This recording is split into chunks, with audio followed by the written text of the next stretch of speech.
Jadi orang akan membeli itu melihat isu-isu, padahal belum tentu betul. kambingnya kondisinya ini kan itu ya. Atas sinergi, atas supportnya ya Palembang Express, media partner kami di Rumah Zakat Selatan, pada kesempatan yang berbahagia ini kami dengan senang hati memberikan sebuah penghargaan Happiness Award 2021 untuk Palembang Express pada tahun 2021 kemarin.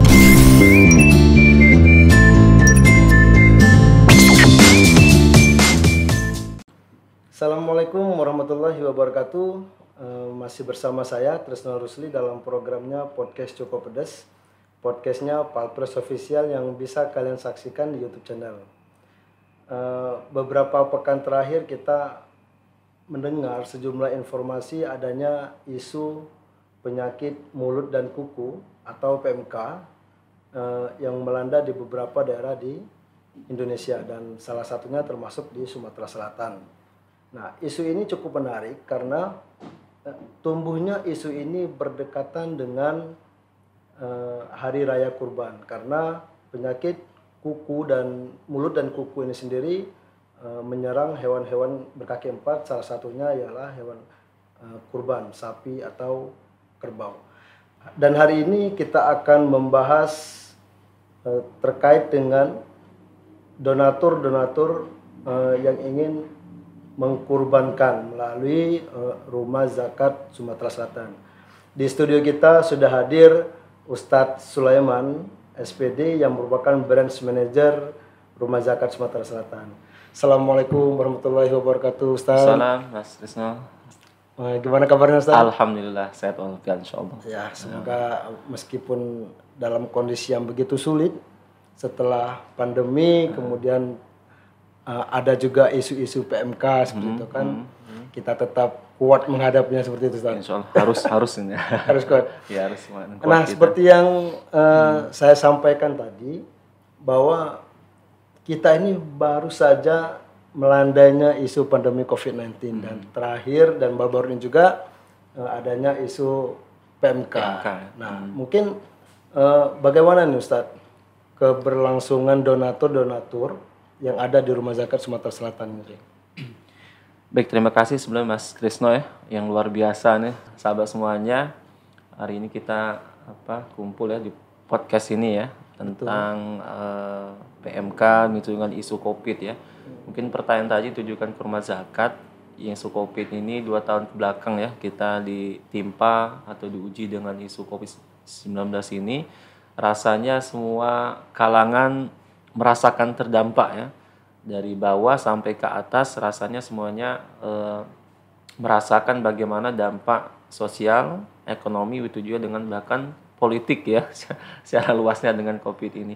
Nah, khususnya kita Mas untuk menghadapi COVID-19 ini ya memang ya secara umum ya kita merasakan dampaknya ya karena Rumah Zakat ini komponennya kan dari muzaki atau donatur yang Mas Trisno sampaikan tadi.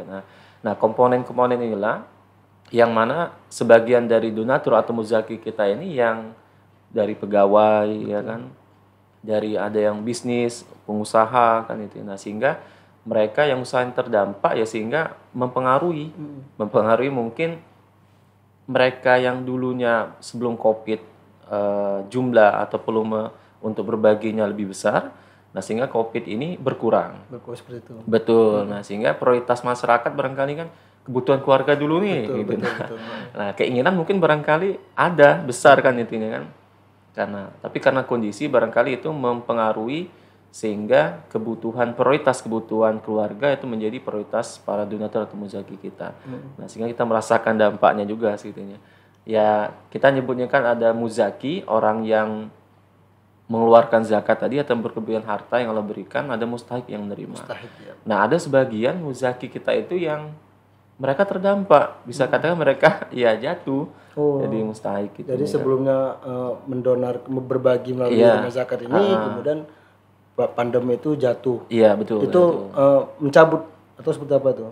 Ya, sementara mereka menyampaikan, sementara saya mohon maaf belum bisa ikut lagi kembali. Nah, ya bahkan mereka menyampaikan kondisi ya kehidupan mereka kan itu saat ini ya karena kita ya komunikasi silaturahmi kita kan tidak hanya sebatas transaksional kan ke rumah zakat, tapi kita lebih ke keluargaan, ke para muzaki atau donatur tadi kan. Jadi terasa bagi kita karena kita selalu memberikan spirit ke masyarakat itu, ya semangat gotong royong, peduli kan dengan sesama kan itunya kan. Ya terus memberikan motivasi ya kan. Hashtag kita kan 2022 ini ya saatnya tumbuh bersama. Ya karena memang beriringnya melandainya isu COVID tadi, kita harus tumbuh bersama. Betul. Nah, seperti yang kita pahami nih Ustadz, mungkin 1 bulan lebih lah kita akan menjelang Hari Raya Idul Adha dan itu juga biasanya kan banyak juga nih orang-orang yang berkurban. Ustadz. Betul. Nah itu untuk donatur hari ini seperti apa tuh kondisinya Ustadz? Iya. Jadi menarik kan sebenarnya COVID ini secara isu ya kita tahu bersama kan mungkin turun secara artinya, tapi secara jumlah saya lihat di media pemberitaannya tuh kan masih ada sih yang COVID ini kan itunya kan. Nah untuk di kita sendiri ya secara ekonomi mungkin mulai beransur-ansur, alhamdulillah sudah membaik ya secara ini kan ekonomi masyarakat juga kami terlihat dari antusias dari muzaki atau donatur kita yang berbagi melalui rumah zakat. Nah mungkin ini salah satu indikator bahwasanya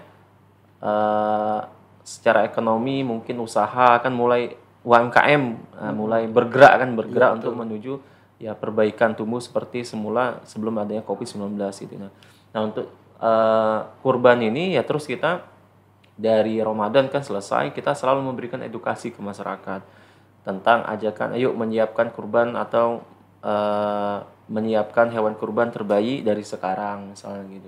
Nah seperti itu kita berikan informasi, nah sehingga masyarakat atau donatur atau mitra kita tadi ya sudah menyiapkan setelah tahu harga kurban mereka sudah memulai. Bahkan rumah zakat menyediakan fasilitas kurbannya kalau di luar sana mungkin kayak arisan ya. Nah kalau kita tabungan. Tabungan. Ya tabungan kurban. Nah sehingga pada setor mereka misalnya sampai berapa kali, nah sehingga sebelum hari H kita dilunasi.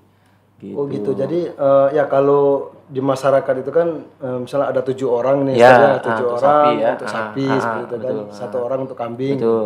Nah kalau untuk di Rumah Zakat Sumatera Selatan ini paket apa saja nih? Siapa tahu ada paket-paket. Oke, menarik ini mulai.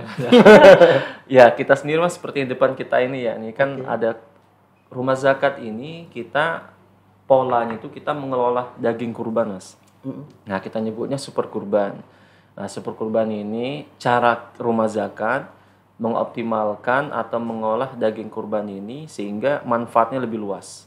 Dalam bentuk apa? Kaleng kornet dan kaleng rendang. Oh ini kornet ini? Betul, jadi kita variannya ada 2. Jadi varian super kurban kornet sama rendang. Nah jadi harapannya ini jangkauannya lebih luas, manfaatnya kan ya super kurban sesuai dengan syariahnya. Jadi ketika pelosok-pelosok yang jauh dari jangkauan, nah ini menjadi solusi mas. Oh jadi hasil dari kurban donatur tadi itu kemudian disembelih pada hari-hari ditentukan. Betul, dan dikemas dalam bentuk produk seperti ini. Betul sekali mas.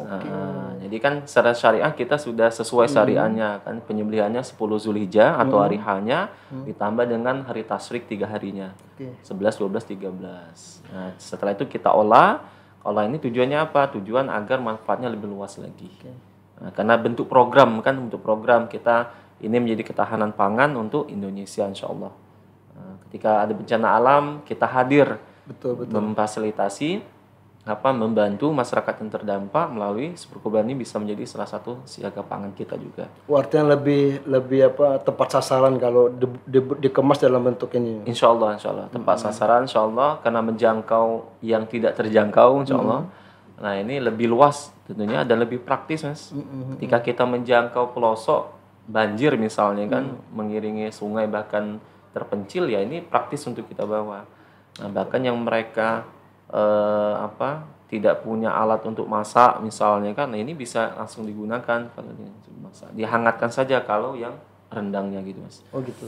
Jadi tidak ada keraguan lagi insya Allah bagi masyarakat Palembang khususnya mas Trisna untuk ya berkurban melalui Rumah Zakat. Oke, nah jadi bagi bagi masyarakat nih, ya, siapa tahu pemirsa cukup pedasnya ingin juga bergabung nih Ustaz. Oke, kalau Rumah Zakat Sumatera Selatan, Rumah Zakat Sumatera Selatan ini kan ada donatur tetap mungkin kan, dan ada donatur yang pada momen tertentu.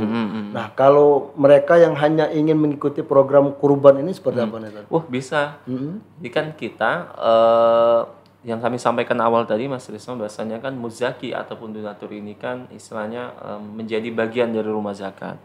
Ya, rumah zakat sampai sekarang ya tentu kolaborasi amanah yang diberikan oleh mitra donatur kita, ya ini harus kita jaga kan. Jadi untuk kurban ini, jadi Bapak Ibu semuanya ya, khususnya warga Palembang Sumatera Selatan ya, yang bisa menghubungi kita atau rumah zakat yang ada niat misal tahun ini ingin berkurban melalui olahan seperkurban ini, melalui kornet atau rendang ini, bisa menghubungi rumah zakat. Jadi nanti akan kita fasilitasi.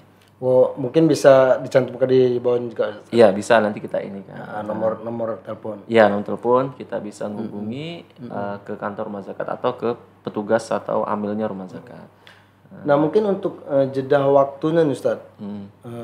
Kan mungkin ada orang yang ada uangnya pada hari ini ya pada hari itu. Nah, itu paling lambat itu berapa jeda waktu untuk bisa melunasi ini? Benar. Iya.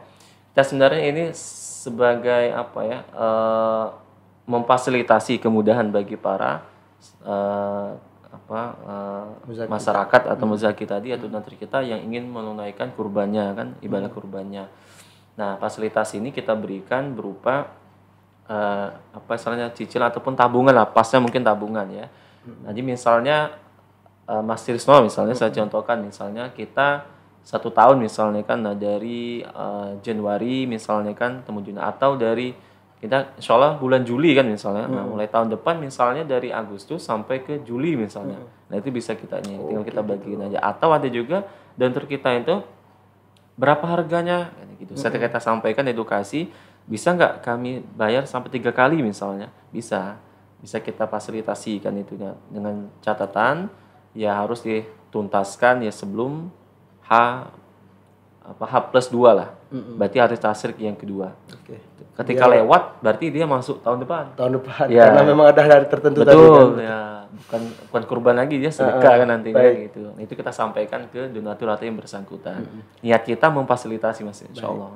Nah, mungkin Ustadz mungkin juga dari pemirsa Cukup Pedas yang ingin berkurban tapi mungkin saja tidak melalui rumah zakat ini Ustadz. Nah, mungkin ada tips-tips agar masyarakat itu bisa mendapatkan hewan kurban yang terhindar dari isu-isu PMK tadi. Jadi kan kita mungkin pertengahan atau awal Juni ya kemarin juga isu PMK ini mulai rame Mei ya, bahkan Mei ya. Bukan Mei itu isunya setelah Ramadan kemarin itu atau Idul Fitri itu mulai isu PMK ini ya viral lah kan di media sosial, kita tahu bersama kan itunya. Ya penyakit mulut dan kuku ini ya bagi hewan kurban sapi, kambing ini menyerang ini. Ya sebenarnya ya tergantung dengan ini para peternak kambing atau hewan itu sendiri ya. Nah, bagaimana bisa memberikan ya perawatan ya kepada hewan yang tadi itu secara berkala kan, mungkin cek secara medis kesehatan ininya ya, bahkan kan ada arahan untuk vaksin kan untuk hewan ini kan, agar harapannya terhindar dari ya salah satu yang PMK ini kan itunya kan ya. Ya kalau seandainya terjangkit dengan PMK ini ya otomatis dikhawatirkan akan mengaruhi ke kesahannya untuk berkurban. Gitu. Artinya kan hewannya kan mungkin ada cacat kan itu. Nah ini kita khawatirnya seperti itu. Kan, jadi salah satu syarat untuk berkurban itu hewannya harus sehat. Sehat betul. Artinya tidak boleh cacat itu ya. Artinya harus ya harus inilah namanya kita beribadah insyaallah memberikan terbaik saat intinya. Nah, di secara medisnya ya ini terus dikawasi ya oleh pemerintah sendiri kan agar ini ya himbauan ke masyarakat ya lebih ini aja lah, lebih aware dengan hal-hal semacam ini ya. Terkadang ya para petani juga menjadi imbas juga Mas. Nah kan imbas, jadi orang akan membeli itu melihat isu-isu padahal belum Iya, tentu betul. kambingnya kondisinya ini kan itu ya. Padahal kondisinya bagus kan itu. Mungkin si mustahik itu ya ragu juga kan membeli Iya, hewan kurban karena takut tidak sah tadi. Iya, secara kesehatan juga Artinya kan kita mungkin khawatir. Ustaz masyarakat lebih teliti dengan kesehatan tadi Ustaz. Iya. Terutama melihat kondisi mulut, Betul. kukunya seperti itu ya. Itu harus dan saya yakin ya para penjual ataupun ternak juga sudah mengantisipasi kok untuk hal ini kan intinya kan. Karena ini momentum tahunan ya yang umat Islam biasanya menunaikan ibadah kurban ya. Nah, makanya sudah pasti karena ini menyiapkan momentumnya jauh-jauh hari kan intinya pasti sudah diinikan. Nah, saya yakin menjelang Idul Adha ini sudah siap semua sih para peternak ataupun para penjual ini kan melihat mengantisipasi karena sudah disampaikan di media-media persiapan antisipasi PMK ini mungkin sudah ini Sudah mulai diantisipasi sudah oleh pemerintah diantisipasi, juga. insyaallah, ya. Seperti itu nanti. Baik, Ustadz, mungkin bisa disampaikan nih ke pemirsa Cukup Pedas, terutama bagi orang yang ingin mengkurbankan hewan kurbannya nih, apa nih yang harus mereka lakuin ini? Sudah siap. Pemirsa Cukup Pedas tadi ya. Itu menyapanya. Jadi kami dari Rumah Zakat Mas Krisno dan pemirsa Cukup Pedas semua di khusus Kota Palembang, kami di Rumah Zakat mengajak tentunya karena kita mengelola daging kurban ini menjadi kornet dan rendang, ya harapannya manfaatnya lebih luas. Kami mengajak untuk berkurban melalui Rumah Zakat. Nah tentu untuk kesehatan hewan insya Allah, karena kita berkurban ini Mas pro syariat, pro sehat, dan pro manfaatnya. Artinya berkala kesehatan hewan ini kita cek. Nah jadi insya Allah sebelum COVID, bahkan COVID pun secara medis ataupun kesehatan hewan kita terus jaga kan itunya kan. Nah harapannya ini bisa memfasilitasi masyarakat yang ingin berkurban melalui Rumah Zakat. Insya Allah tidak ada keraguan insya Allah berkurban melalui Rumah Zakat. Pada kesempatan yang berbahagia juga kami dari Rumah Zakat Sumatera Selatan atas sinergi, atas supportnya ya Palembang Express media partner kami Rumah Zakat Selatan. Pada kesempatan yang berbahagia ini kami dengan senang hati memberikan sebuah penghargaan Happiness Award 2021 untuk Palembang Express pada tahun 2021 kemarin. Baik. Terima kasih. Dan kebetulan di studio kita nih Ustaz ada pemimpin redaksi Harian Palembang Express, Muhammad Iqbal. Mungkin bisa masuk Kak. Assalamualaikum. Waalaikumsalam. Asik ngobrol tadi ya? Iya. Ini langsung serah. Masya Allah. Oh ya, Happiness Award 2021. Masya Allah, media partner kebaikan. Masya Allah. Terima kasih Rumah Zakat Sumatera Selatan. Semoga kita semakin sinergi. Amin. Amin. Jalan kebaikan. Baik, saya terima ya. Iya. Ini akan dipajang di studio kita. Iya. Mungkin sana. Sini, tetap sini. Iya. Wah. Ini nih. Masya Allah. Pas posisi. Oke, baik pemirsa Cukup Pedas, sampai di sini dulu perjumpaan kita pada episode kali ini. Nah, bagi masyarakat Sumatera Selatan yang ingin mengkurbankan hewan kurban bisa melalui Rumah Zakat yang tertera di layar kaca Anda. Saya Trisna Rusli dan Kak Iqbal, pemimpin redaksi Harian Palembang Express, mengucapkan terima kasih. Wassalamualaikum warahmatullahi wabarakatuh. Waalaikumsalam. Terima kasih banyak. Terima kasih.